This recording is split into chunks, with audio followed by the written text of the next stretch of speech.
இல்லை ஆக்கங்கட்ட கூவ அப்படிலாம் நான் தான் உங்கள் நெல்லை வேலை பேசுகிறேன். இன்றைக்கி இந்த பதிவு யாருக்குன்னா நம்ம தங்கமயில் ஃபேமிலி இலாகாயி ஃபேமிலி பற்றி வீடியோ ஃபுல்லாக பேச போகிறோம். வீடியோ ஃபுல்லாக பாருங்கள், ஸ்கிப் பண்ணாமல் பாருங்கள். அப்போ தான் நான் பேசலாம் தெரியும். வாங்க வீடியோக்குள்ளே போகலாம். அப்புறம் இந்த இளவரசனே, இந்த பதிவு உங்களுக்கு தானே.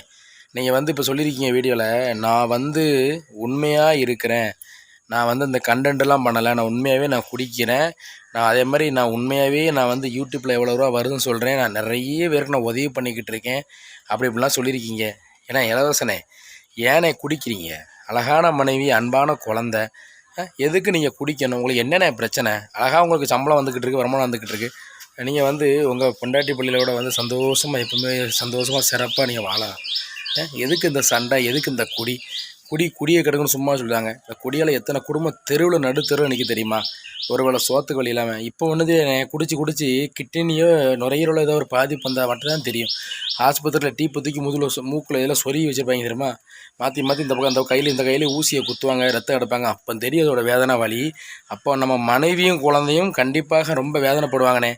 அந்த மாதிரி சம்பவம் நடக்குமா? நீங்கள் குடிக்காதீங்கண்ணே. உங்கள் குழந்தை குடும்பத்தை பாருங்கள், நல்லது பண்ணுங்கள். நல்லது பண்ணுறதா இருந்தால் யாருக்கு எப்படி செய்யலாம், உண்மையாக நல்லது பண்ணலாமா, இவங்க உண்மையாக கஷ்டப்படுறாங்களான்னு பார்த்து பண்ணுங்கள். எல்லாருக்கும் பண்ணிங்கன்னா அவங்கள மிஸ்யூஸ் பண்ணி ஏமாற்றிடுவாங்க. இப்படி தான் நான் நல்லது பண்ணுறேன்னு சொல்லி என்னை 30 லட்ச ரூபா என்னை நம்ப வச்சு என்னை மோசடி பண்ணிட்டாங்க. நானும் அப்படி தான் ஏமாந்து நிற்கிறேன். நீங்கள் ஏமாறாதீங்க. உங்கள் கையில் 10 ரூபா இருந்தால் வெளியே சொல்லாதீங்க. ஏன்னா அந்த 10 ரூபாயை கூட நம்மகிட்ட இருந்து பிடிங்கிதிங்கன்னு நிறைய கூட்டம் அலைஞ்சிக்கிட்டு இருக்குது. சரிங்களா? நான் ஒரு அட்வைஸாக நான் சொல்கிறேன், என் தப்பாக நினச்சிக்காதீங்க. நல்லா இருந்தால் ஏற்றுக்கோங்க, இல்லைன்னா விட்டுருங்க. நீங்கள் இனிமேல் குடிக்காதீங்க, தங்கச்சி கூட சந்தோஷமாக இருங்க. இப்போ தான் நீங்கள் சொன்னீங்க நான் குடிக்கலை, திருந்திட்டேன்னு சொன்னீங்க. திருப்பியும் உங்கள் வேலையை ஆரம்பிச்சிட்டிங்களா? என்ன சொல்கிறது? என் நண்பர்கள் கூட கமாலும் சொல்கிறாங்க, நீங்கள் இளவரசனை பற்றி பேசாதீங்க வேலு, ஏன் தேவையில்லாமல் பேசுகிறீங்க, அந்த ஆள் திருந்த மாட்டார், திருப்பி குடிக்க தான் செய்வார்னு சொல்கிறாங்க.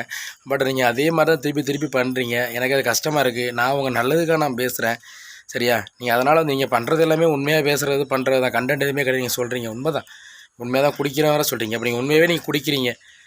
இந்த குடிக்கிறனால என்ன நடக்குது உங்களுக்கு தெரியும். நான் சொல்ல வேண்டிய அவசியம் இல்லை. ஏதோ இந்த கடமை நான் சொல்லிட்டேன், இங்கே நல்லா இருக்கணும் அப்படின்ட்டு. தங்கச்சியும் குழந்தையும் நல்லா பார்த்துக்கவும், குடிக்காதீங்க. அவ்வளோதான். சரி, ரைட் நம்பர்லே.